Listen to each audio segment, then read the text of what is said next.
ইতিমধ্যে দুৰ্গৰ বাহিৰে ভিতৰে প্ৰচণ্ড অন্ধকাৰে ঢাকি পেলাইছিল। সমুদ্ৰৰ নিতুক বিচাৰি নাপাই প্ৰবাল, বন্দনা, ৰশ্মিৰেখা বিভ্ৰান্ত হৈ পৰিল। কেনি যাব, কেনি গ'লে সমুদ্ৰহঁতক সহজে বিচাৰি পাব, এই বিষয়ে এজনেও নিশ্চিত মত দিব নোৱাৰিলে। ৰশ্মিৰেখাইতো কান্দিয়েই পেলালে।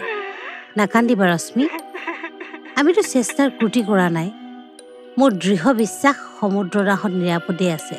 হয়তো ঘূৰি অহাৰ বাট বিচাৰি নাপাই ক'ৰবাত ৰৈ গৈছে। ঈশ্বৰৰ ওপৰত বিশ্বাস ৰাখা। বন্দনাই ৰশ্মিৰেখাৰ মূৰত হাত বোলাই ক'লে। এইকণ দূৰ আগুৱাই আহোঁতে আমি বিপাঙত পৰা যেন লাগিছে। দুৰ্গৰ ভিতৰত ইমান পথ, আচৰিত, একেবাৰে মকৰা জালৰ দৰে ছানি ৰাখিছে। আমি এই অন্ধকাৰত আৰু আগবাঢ়ি যোৱাটো জানো উচিত হ'ব? এই টৰ্চটোৱেনো আমাক কিমান সহায় কৰিব? জানি শুনি আমি বিপদত পৰাৰ দৰে হ'ব, প্ৰবালে ক'লে। চম্পক আৰু প্ৰবন্ধাক আকৌ এবাৰ অনুৰোধ কৰোঁ ব'লাচোন। আমি আটাই বিচাৰিলে হয়তো তেওঁলোকক বিচাৰি উলিয়াব পাৰিম, ৰশ্মিৰেখাই ভগ্ন কণ্ঠেৰে ক'লে। ব'লা তেন্তে, প্ৰবালে ক'লে। তিনিও সেই ঠাইৰ পৰা পুনৰ উভতিল। যিটো কোঠাত আটাই আশ্ৰয় লৈছিল, সেই কোঠাত প্ৰৱেশ কৰি প্ৰবাল, বন্দনা আৰু ৰশ্মিৰেখাই চম্পকহঁতক নেদেখি আচৰিত হ'ল। ইহঁত ক'লৈ গ'ল? প্ৰবালে আচৰিত হৈ সুধিলে। আমাৰ দৰে তেওঁলোকেও নিতুহঁতক বিচাৰি যোৱা নাইতো? বন্দনাই সন্দেহেৰে প্ৰশ্ন কৰিলে। হয়তো যাব পাৰে, এইবুলি প্ৰবালে চম্পকক উদ্দেশ্যি সজোৰে চিঞৰি উঠিল। চম্পক! কোনো উত্তৰ নাহিল। পৱন! প্ৰবালে পুনৰ চিঞৰিলে। এইবাৰো কোনো উত্তৰ নাই। নিশ্চয় সিহঁতে বিচাৰি গৈছে, প্ৰবালে দুটামান কাহ মাৰি ক'লে। বন্দনাই টৰ্চৰ পোহৰত বেগবোৰৰ ভিতৰত মম বিচাৰিবলৈ ধৰিলে। সেই বেগটোত মম আছিল, ৰশ্মিৰেখাই ক'লে। ৰশ্মিৰেখাই দেখুওৱা বেগটোৰ ভিতৰৰ পৰা বন্দনাই মমৰ পেকেট এটা বিচাৰি উলিয়াই প্ৰবালৰ হাতত দিলে। প্ৰবালে পেকেটৰ ভিতৰৰ পৰা দুডাল মম উলিয়াই জ্বলাই মজিয়াৰ ওপৰত ৰাখিলে। বৰ ভোক লাগিছে, বন্দনাই ক'লে। খাবলৈ কি আছে? কেইটামান আপেল আৰু বিস্কুটৰ বাহিৰে একো নাই, বন্দনাই উত্তৰ দিলে। আপেলকে দিয়া।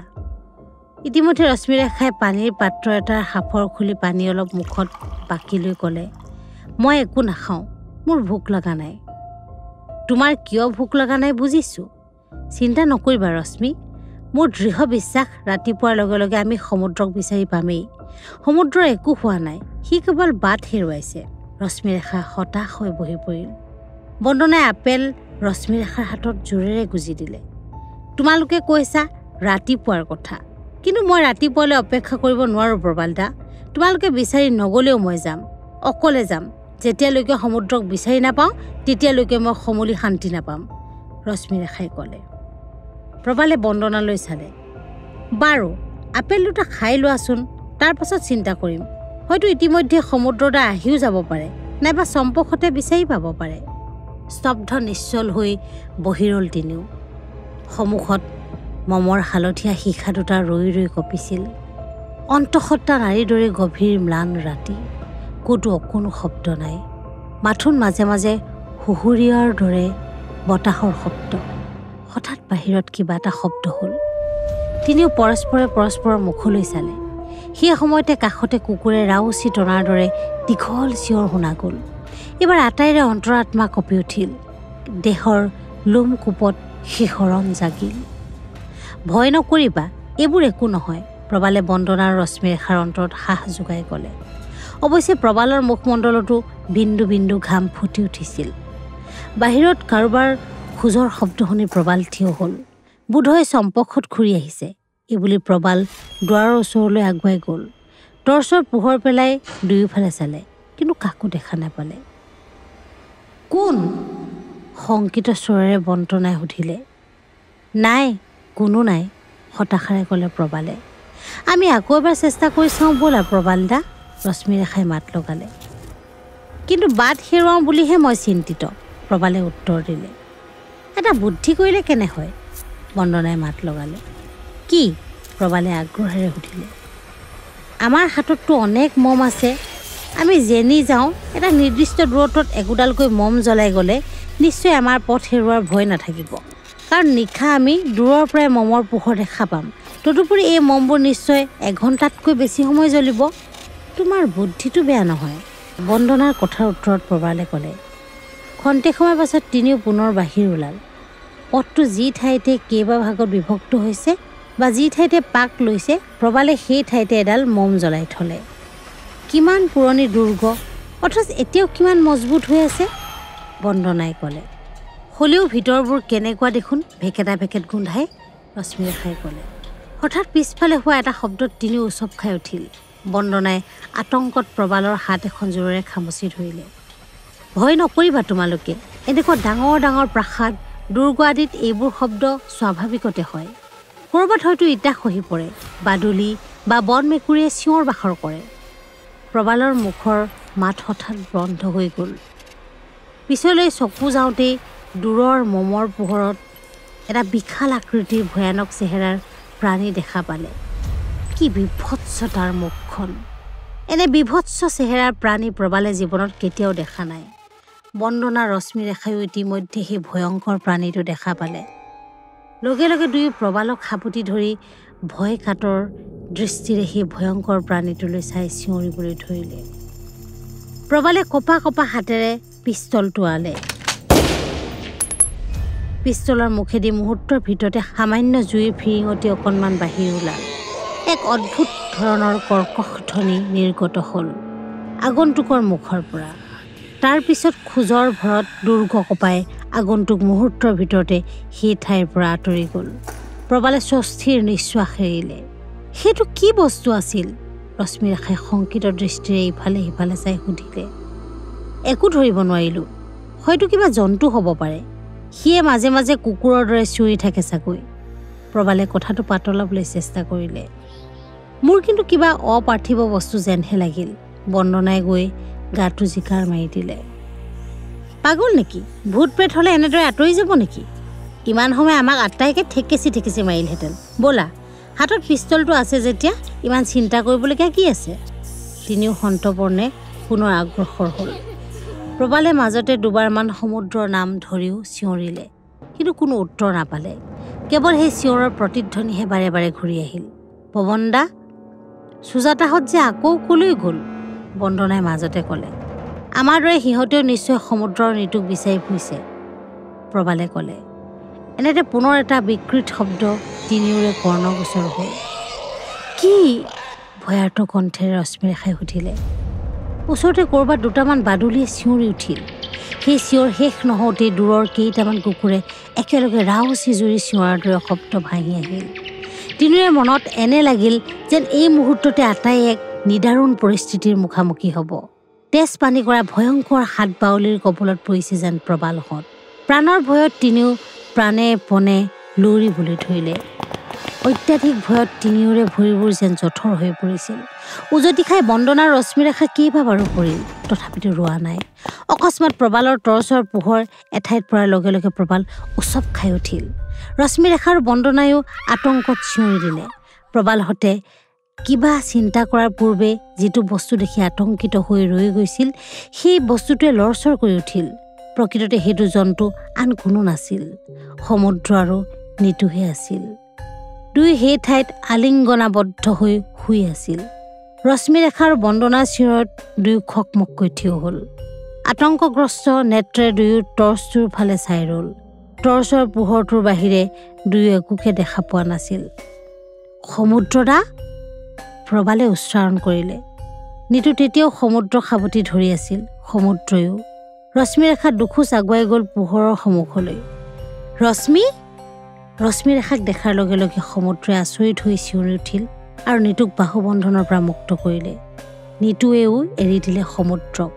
নিতু আৰু সমুদ্ৰক তেনে অৱস্থাত দেখি ৰশ্মিৰেখা যেন সম্পূৰ্ণ ভাগি পৰিল। তাই সমুদ্ৰৰ চকুত দেখা পালে দুখী দুখী ভাৱ। ইমান অন্ধকাৰত, ইমান ভয়ৰ মাজতো দুয়ো যে কিমান নিশ্চিন্ত মনেৰে শুই আছে।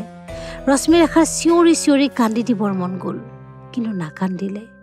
সমুদ্ৰকটো চিনি পায় ৰশ্মিৰেখাই, যিটো মানুহ ৰশ্মিৰেখাৰ সুখৰ বাবে পাগল, যাৰ ভালপোৱাৰে ৰশ্মিৰেখাৰ বুকু ভৰি আছে। আশা, ভালপোৱা আৰু পৰস্পৰৰ প্ৰতি নিতুল বিশ্বাসত দুজনৰ সুখ উপচি পৰিছিল। অথচ হঠাৎ আন নাৰীৰ প্ৰতি আসক্ত হ'ল কেনেকৈ? সেই মুহূৰ্তত সমুদ্ৰক এটা কথাও নক'লে ৰশ্মিৰেখাই, ক'ব নোৱাৰিলে।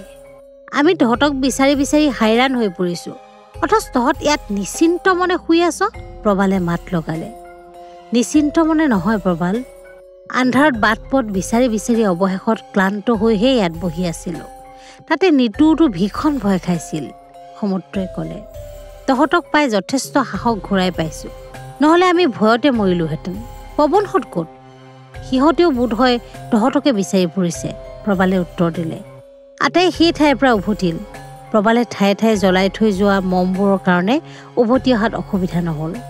কোঠাটোৰ ভিতৰত জ্বলাই থৈ যোৱা মম দুডালো তেতিয়াও জ্বলি আছিল। কোঠাৰ ভিতৰ সোমাই চম্পক পৱনহঁতক নেদেখি প্ৰবালহঁত হতাশ হ'ল। ভাবিছিলোঁ সিহঁত হয়তো ইতিমধ্যে উভতি আহিছে, এতিয়া আকৌ সিহঁতক ক'ত বিচাৰি ফুৰিম? প্ৰবালে ক'লে। আৰু মোৰ ধৈৰ্য নাই, কোন ক'ত মৰে মৰি থাকক, তাতে সেই ভয়ানক প্ৰাণীটো যদি। ভয়ানক প্ৰাণী?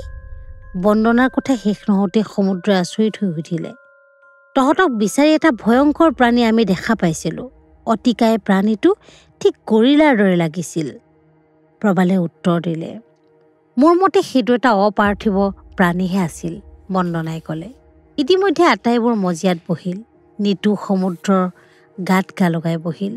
সমুদ্ৰই ভাবিছিল ৰশ্মিৰেখাও তাৰ কাষতে আহি বহিব, কিন্তু ৰশ্মিৰেখা নবহিল। ৰশ্মিৰেখা আটাইৰে পৰা কিছু আঁতৰত বহিল। বন্দনাই যেন ৰশ্মিৰেখাৰ মনৰ ভাৱ বুজি পালে।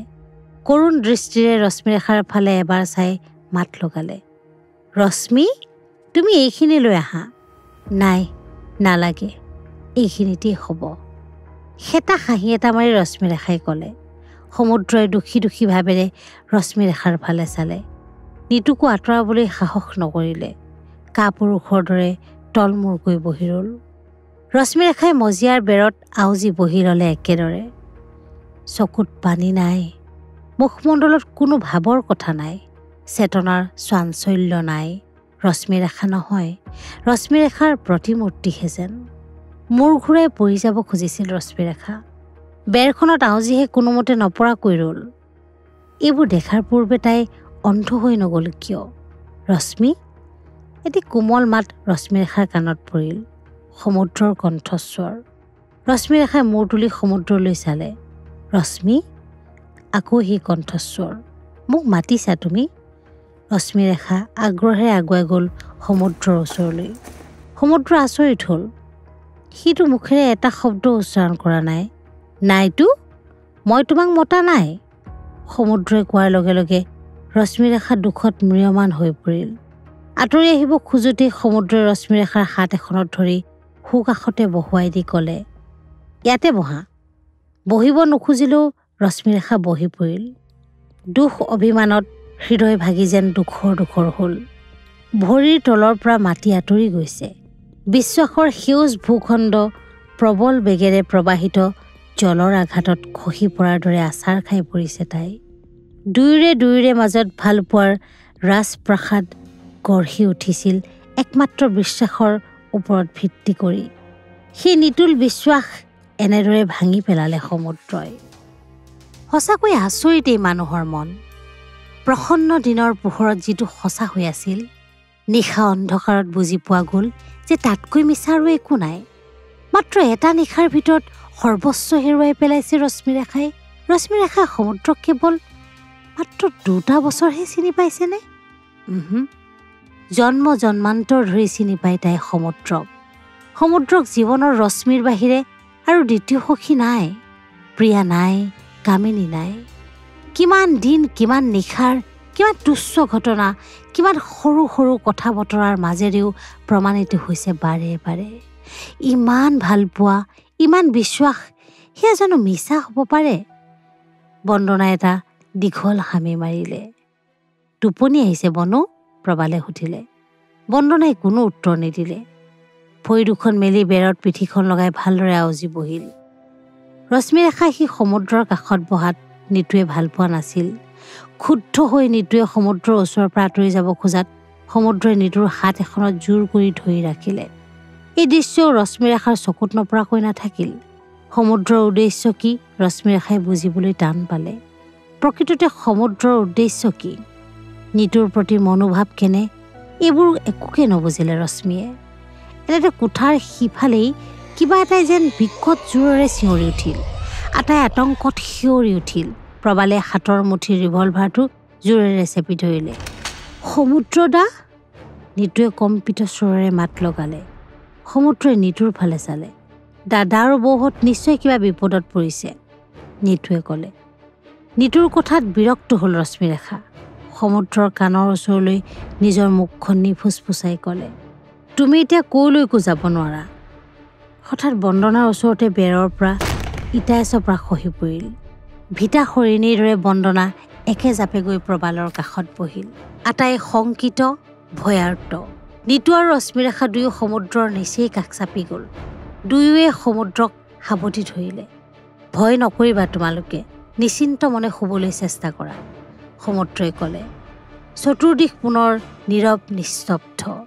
হঠাৎ সেই দুই শব্দৰ প্ৰশান্তি ভাগি আঁতৰত একেলগে অনেক কুকুৰৰ চিঞৰ ভাহি আহিল। সমুদ্ৰ, সেইবোৰ কি?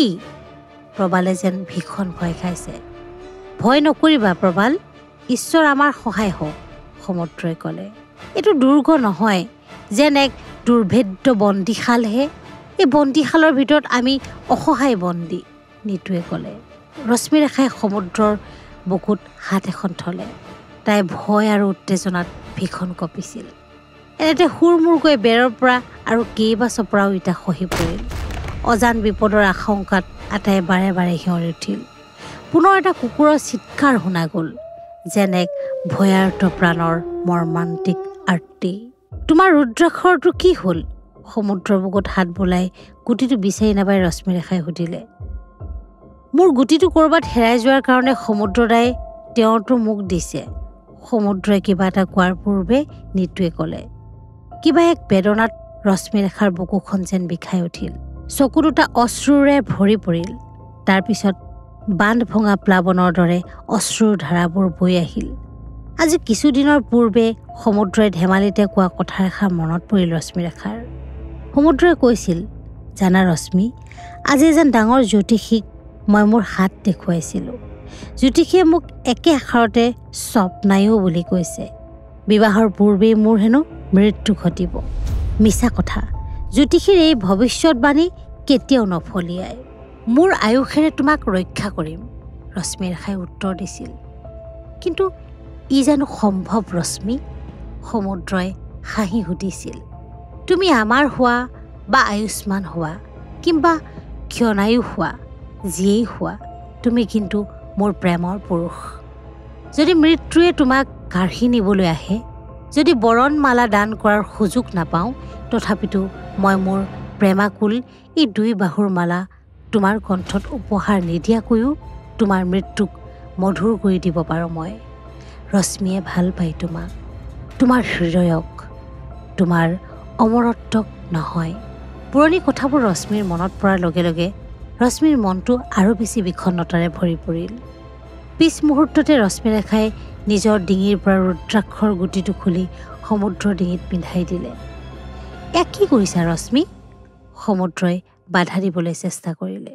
মোৰ আয়ুখিনি তোমাক দিছোঁ, ৰশ্মিৰেখাই হেতা হাঁহি এটা মাৰি ক'লে।